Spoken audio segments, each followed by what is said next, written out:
Buongiorno da Sicilia 24, le principali notizie.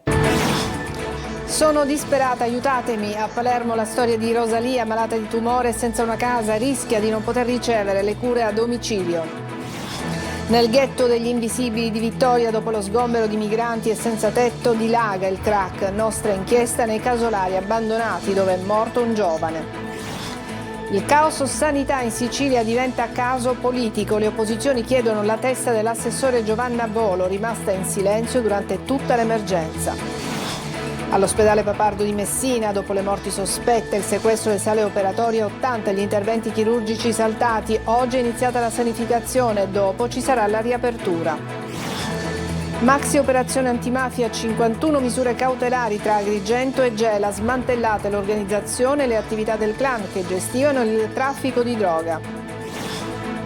A Barcellona Pozzo di Gotto, nel Messinese, un'impresa sequestrata continuava ad essere gestita dal clan mafioso dei barcellonesi, 15 arresti. Meteo, non si arresta l'ondata di maltempo, danni nel siracusano per il forte vento, tempo instabile previsto per tutta la settimana. Calcio, il Catania in crisi andrà in ritiro in Calabria. Per salvare la stagione si guarda al mercato. I primi interventi attesi in porta e in difesa.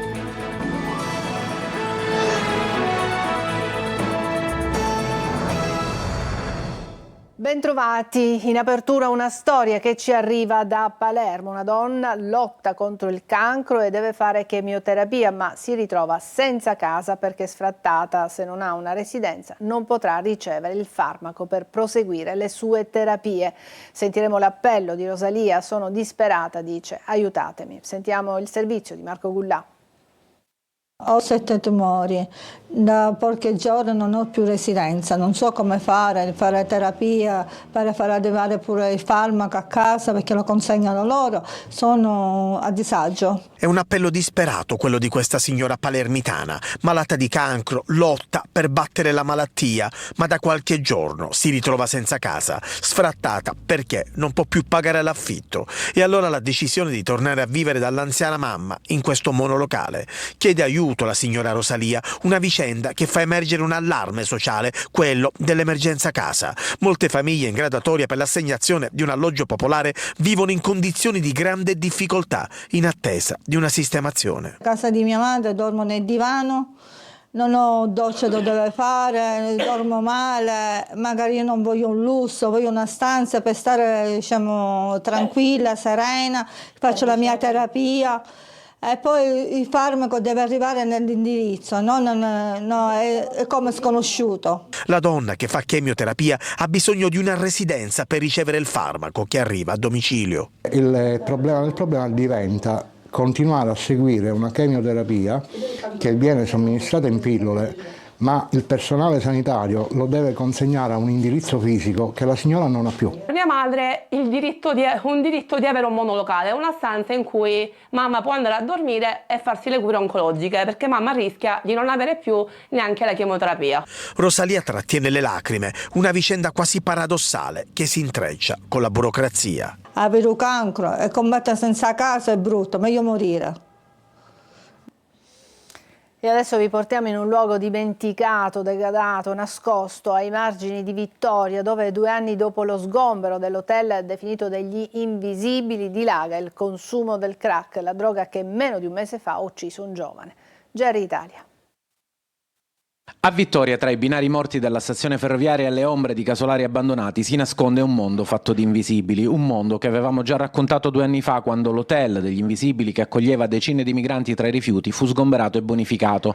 Ma la storia non si è fermata lì. La maggior parte di quegli uomini e donne migranti in cerca di un futuro si è spostata poco più in là, nei casolari abbandonati vicino alla stazione, luoghi che il tempo e l'indifferenza hanno trasformato in ghetti di degrado, luoghi che oggi sono diventati vere e proprie case del fumo. Qui, tra pareti annerite e materassi sporchi, i volontari dell'OIPA hanno scoperto il marchio del crack: cucchiai bruciati, stagnola accartocciata, siringhe usate. Ogni oggetto racconta la storia di una vita anestetizzata dalla disperazione, un dolore venduto a basso costo. Ed è qui che lo scorso dicembre è stato trovato il corpo senza vita di un giovane modicano, overdose probabilmente, una delle tante tragedie che consumano queste baracche senza far rumore.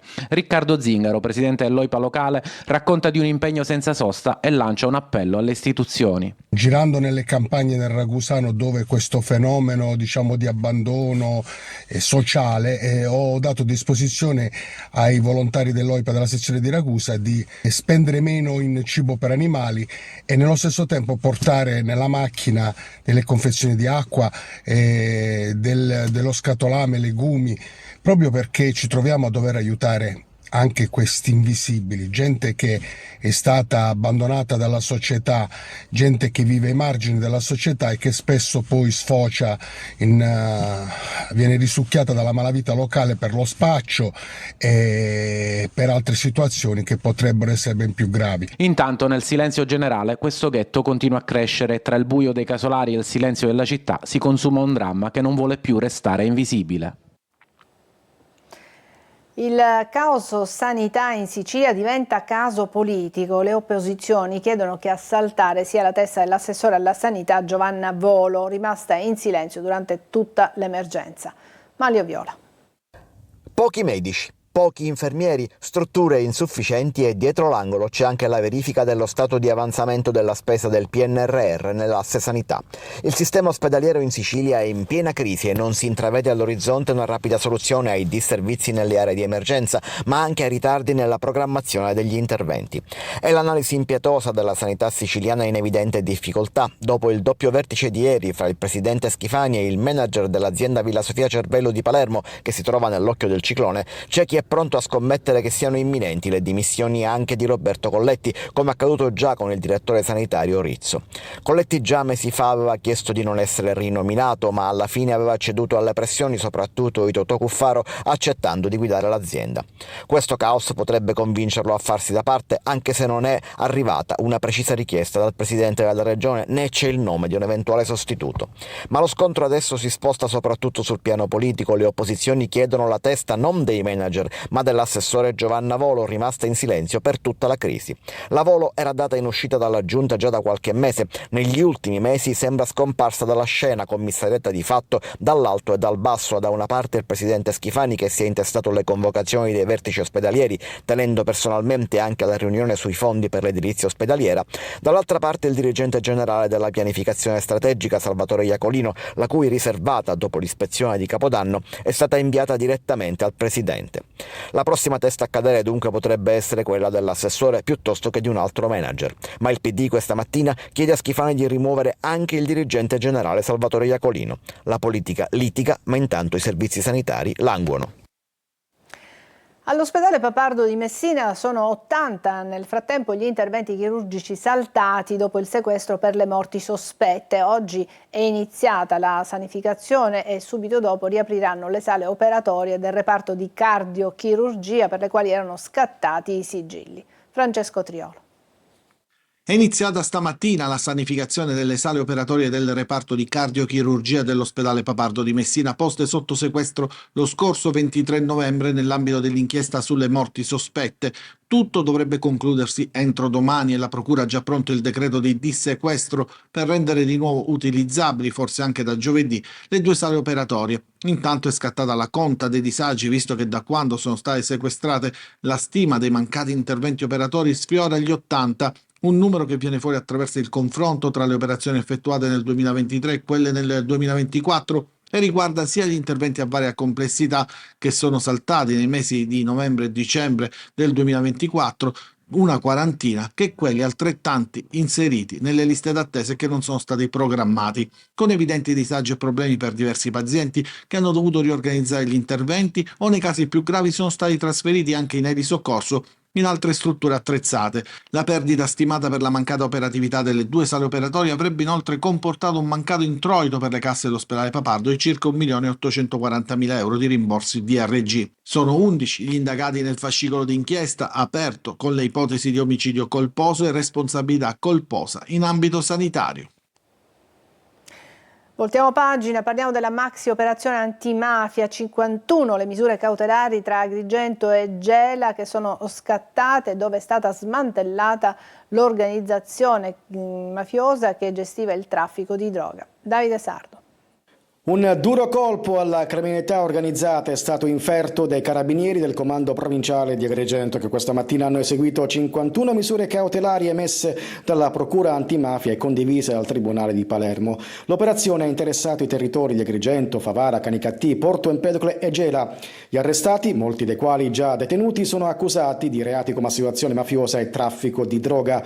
Tra i 51 fermati, 24 erano già stati arrestati lo scorso dicembre. Per 36 indagati è stato disposto il carcere, mentre per altri 15 sono stati stabiliti gli arresti domiciliari. Le indagini, avviate a dicembre 2021, hanno ricostruito l'organizzazione e le attività delle famiglie mafiose di Porto Empedocle, guidata da Fabrizio Messina, 49 anni, e di Agrigento Villa Seta, capeggiata da Pietro Capraro, 39 anni, entrambi pregiudicati. Nonostante le operazioni degli ultimi anni, le famiglie mafiose agrigentine rimangono attive con ingenti risorse economiche e un arsenale di armi, riuscendo a mantenere il controllo anche con boss detenuti.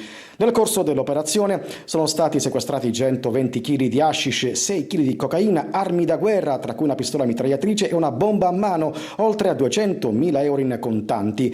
Sono emersi episodi di estorsioni, incendi e intimidazioni, confermando la piena operatività di Cosa Nostra nella zona. A Barcellona Pozzo di Gotto, nel Messinese, un'impresa sequestrata continuava ad essere gestita dal clan mafioso dei barcellonesi. 15 gli arresti, scoperta anche la complicità dell'amministratore giudiziario. Francesco Triolo. Un'impresa che operava nello smaltimento dei rifiuti solidi urbani, di rifiuti speciali e di demolizione di veicoli, prima sequestrata e poi confiscata, ma che continuava ad essere gestita dal gruppo criminale vicino alla mafia barcellonese, grazie alla compiacenza di un commercialista nominato amministratore giudiziario nel giugno del 2011 e che però dalle indagini è emerso come fosse asservito al potere mafioso dei clan. In 15 destinatari di un'ordinanza di custodia cautelare nell'ambito di un'operazione condotta questa mattina da circa 150 agenti di polizia provenienti da tutte le province siciliane dovranno rispondere di associazione per delinquere di tipo mafioso, estorsione, peculato, trasferimento fraudolento di valori, violazione della pubblica custodia di cose e sottrazione di cose sottoposte a sequestro. I dettagli sono stati illustrati questa mattina in conferenza stampa col procuratore capo Antonio D'Amato, che ha sottolineato proprio qual era la percezione nella comunità del gruppo che continuava a gestire i beni, seppur sequestrati. Detto che la cosa più preoccupante è stato il messaggio che è stato lanciato al territorio. La continua presenza degli esponenti apicali di questa organizzazione mafiosa all'interno dei locali dell'azienda fino a quando non è stato riarrestato per espiazione di pena e dei propri familiari è stata, come dire, dal punto di vista simbolico l'espressione più eloquente di come la mafia abbia continuato a gestire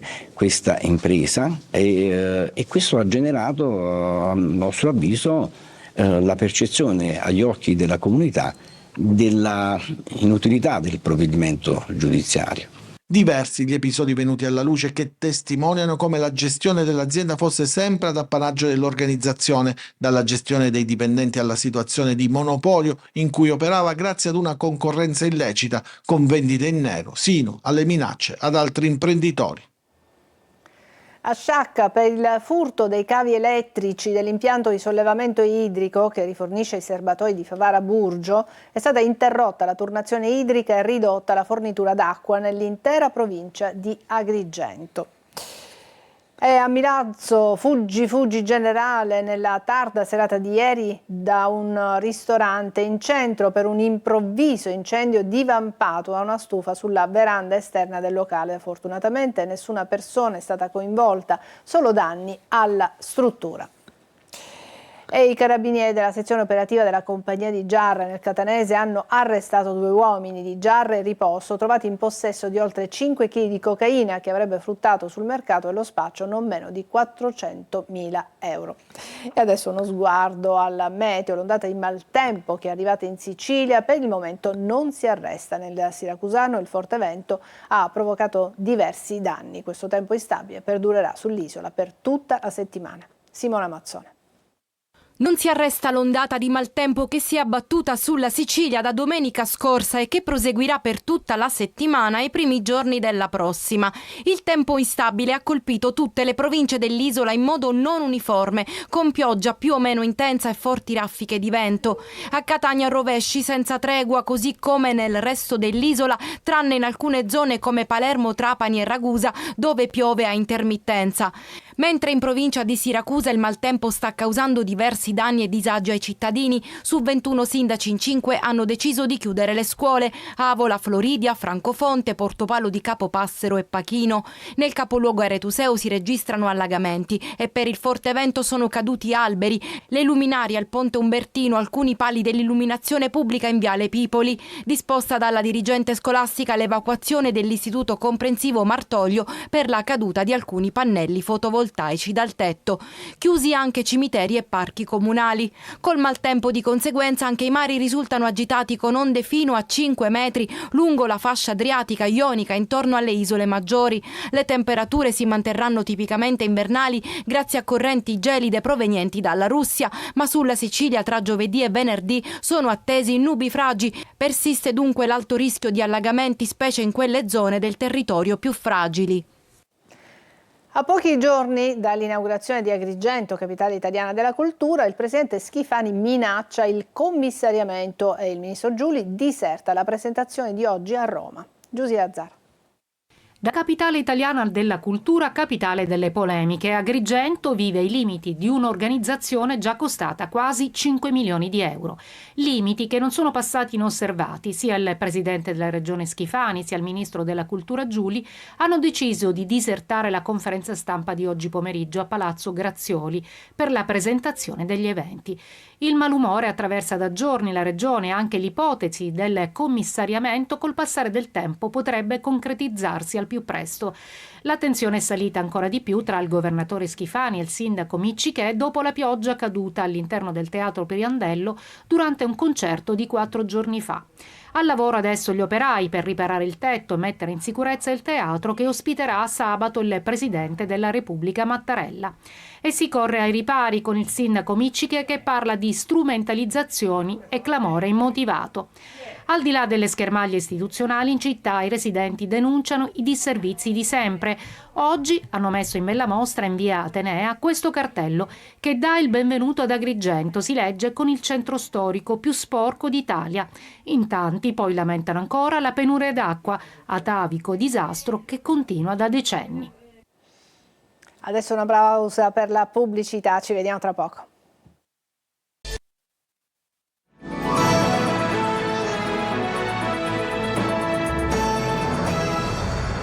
A Palermo il Tribunale del Riesame conferma le misure cautelari per i 2 fidanzati che hanno costretto il padre della ragazza al suicidio. Simona Mazzone. Le loro lacrime parvenza di un architettato pentimento non hanno convinto i giudici. Nessuna apertura per i diabolici fidanzati di Palermo, 15 anni lei, 17 lui, accusati di avere portato al suicidio nel marzo scorso il padre 48enne della ragazza. Non volevo finisse così, ha cercato di spiegare la giovane, e nemmeno le scuse del fidanzato rivolte agli altri figli dell'uomo sono servite. Il Tribunale del Riesame di Palermo ha così confermato le misure cautelari per entrambi. Il ragazzo resta rinchiuso all'istituto minorile Malaspina di Palermo e la sua fidanzata in comunità a Catania. I giudici hanno ripercorso i mesi di minacce, botte che hanno portato l'uomo a finire anche in ospedale e le continue richieste di denaro.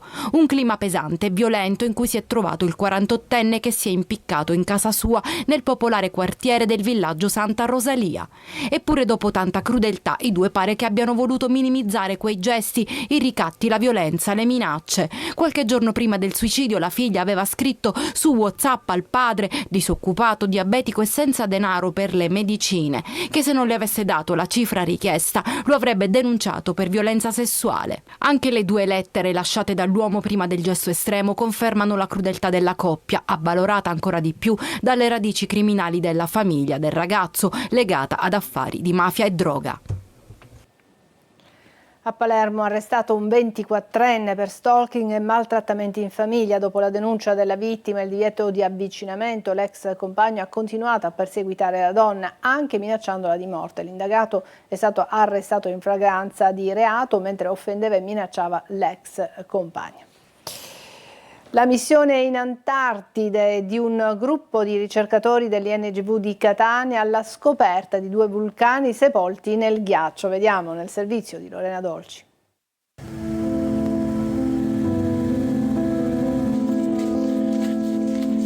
Distese di ghiaccio infinite, il PAC, il mare ghiacciato, pinguine e foche come unici abitanti. Benvenuti in Antartide. Qui, sepolti sotto il ghiaccio, ci sono 2 vulcani, i monti Melbourne e Rittman. Per studiarli un gruppo di ricercatori dell'INGV di Catania ha trascorso 1 mese e mezzo alla base Zucchelli, raggiunta il 7 novembre dopo un lungo viaggio da Catania alla Nuova Zelanda e poi con un volo militare. La prima sensazione è quella di avere un privilegio, di essere lì in un ambiente così estremo e così chiuso. Non si può andare in Antartide, c'è un trattato per cui in Antartide si va solo per fare ricerca scientifica. E inoltre è la stessa sensazione di quando si sale in quota sull'Etna e intorno non c'è nulla, non ci sono persone, c'è la sensazione di immersione in una natura incontaminata. Con Bonforte anche il geochimico Gaetano Giudice e il tecnico Graziano La Rocca, che hanno affrontato le condizioni estreme dell'estate in questo continente. Parla di temperature sul vulcano intorno ai -30, -25, -30 e venti anche molto forti che in Antartide spesso raggiungono anche i 200 km/h. Ci si dimentica di quanto possa essere pericoloso, te lo ricordi quando hai un pezzo di pelle scoperto e quando torni in base ti accorgi che ti sei bruciato. L'obiettivo è realizzare un osservatorio vulcanologico, l'I-Volcan, nell'ambito del PNRA, un programma nazionale di ricerche dell'Enea. Tra le meraviglie allo studio del team, queste grotte naturali formate dalle fumaroli del vulcano che sciolgono il ghiaccio. Da questi camini si riesce a entrare con delle scalette o con delle corde e si riescono a percorrere queste grotte che sono degli ambienti molto particolari. 2 volte a settimana i ricercatori si sono collegati con le scuole per rispondere alle tante curiosità degli studenti su questo mondo di ghiacci.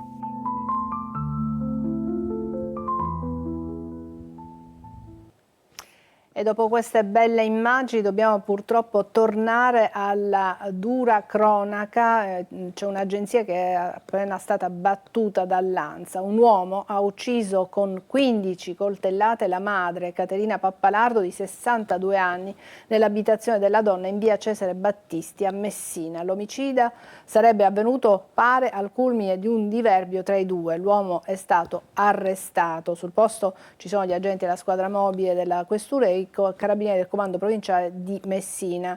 Sull'omicidio la procura ha aperto un'inchiesta. E adesso parliamo del Focus che andrà in onda subito dopo questo telegiornale. Dal 1 gennaio anche i siciliani potranno sottoporsi alla procreazione medicalmente assistita pagando un ticket. È l'effetto del decreto Schillaci. Ma i soldi ci sono? Lorena Dolci ne parlerà oggi a Focus con Marco Galletta, responsabile del centro dell'ospedale Papardo di Messina, con Nino Guglielmino del centro privato UMR e con Giacomo D'Amico dell'associazione dei pazienti che si sono sottoposti a queste cure. In onda alle 14:30 dopo il telegiornale. Adesso una brevissima pausa e poi parleremo di calciomercato. A tra poco.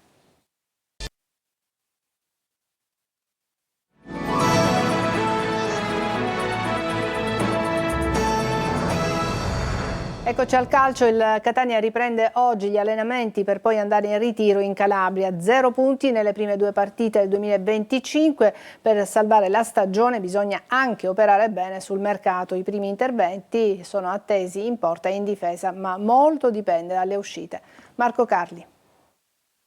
Il Catania partirà per il ritiro calabrese con 0 punti nel 2025, una crisi strisciante che ha radici lontane. Dopo un avvio di torneo positivo di una squadra che soprattutto in chiave difensiva rappresentava una sicurezza, da fine ottobre sconfitta interna con Latina, il crollo con alcuni sporadici picchi positivi, ma anche il calo repentino di qualche giocatore. Prestazioni completamente diverse rispetto alle prime partite. Guglielmotti per esempio, che aveva impressionato e che non sembra più lo stesso. Verna, che era diventato un inamovibile, ora fatica. Solo Solo per fare 2 esempi, ma ce ne sono altri, la conseguenza, anche alla luce delle dichiarazioni post-Benevento, è che Toscano sembra avere ormai, tra infortuni e panchinari che cambiano, ma in negativo la partita, pochi giocatori su cui contare. Ecco dunque le richieste di intervento immediato. In porta si parla da giorni di Dini, in difesa Masi dell'Atalanta, Under 23 e Bertoncini del Novara sembrano aver sopravanzato la Ezza e Matino, a centrocampo circola sempre il nome di Garetto, ma si deve trattare con Rimini, e poi c'è l'attacco, serve una spalla per Inglese dopo che D'Andrea non ha capitalizzato le chance, ma il discorso è comunque sempre legato alle uscite. Monaco, dopo l'ufficializzazione di Roma come DS a Messina, potrebbe riavvicinarsi ai giallorossi, Luperini a mercato, così come Guglielmotti e Lunetta. Rapisarda non interessa al Campobasso, su Chirico c'è la Ternana, ma come per tanti rossazzurri resta il nodo ingaggio. Anche Verne in uscita, il centrocampista, alcune squadre che hanno bussato alla porta del Catania, così come D'Andrea che potrebbe anche far ritorno al Cerignola. È tutto per questa edizione di Sicilia 24, grazie per averci seguito, buon pomeriggio.